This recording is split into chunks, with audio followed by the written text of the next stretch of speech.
বন্ধুরা, পায়খানা বাথরুমে আমরা কিন্তু এখন সবাই হ্যান্ড শাওয়ার ব্যবহার করি। আর এই হ্যান্ড শাওয়ারগুলো ব্যবহার করতে গিয়ে অনেক সময় দেখো আমাদের ছিদ্রগুলো আয়রনে বন্ধ হয়ে গিয়ে হ্যান্ড শাওয়ারগুলো কিন্তু আর জলগুলো সেইভাবে ফোর্সে আসে না।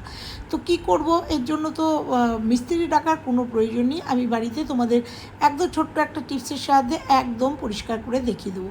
তো তার জন্য নল থেকে মুখটা খুলে নেবো, আর এর মধ্যে 2 চামচ মতো আমি খাবার সোডা দিয়ে দিয়েছি, আর 2 চামচ মতো আমি ভিনিগার দিয়ে দিয়েছি। দেখো, খাবার সোডা আর ভিনিগারটা দিয়ে জাস্ট এটা একটুখানি ভিজিয়ে রাখলে অনেকক্ষণ ভালো হয়। তারপরে মুখটা আটকে দিয়ে জাস্ট একটুখানি ভালো করে ঝাঁকিয়ে নিয়েছি।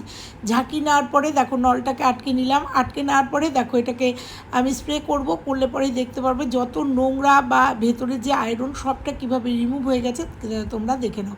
তো দেখো ভালো করে আবার ঝাঁকিয়ে নিয়ে এবার দেখো আমি করছি। দেখো কীভাবে নোংরা বেরিয়েছে, বুঝতে পারছো? প্রথমে যেটুকু দেখলে সেটা সম্পূর্ণই কিন্তু আয়রন। তোলে দেখলে কিভাবে পরিষ্কার করে নিলাম। আমি এইভাবেই কিন্তু পরিষ্কার করি, আর মুখগুলো কিন্তু সব ছেড়ে গেছে, তোমরা দেখে নিও।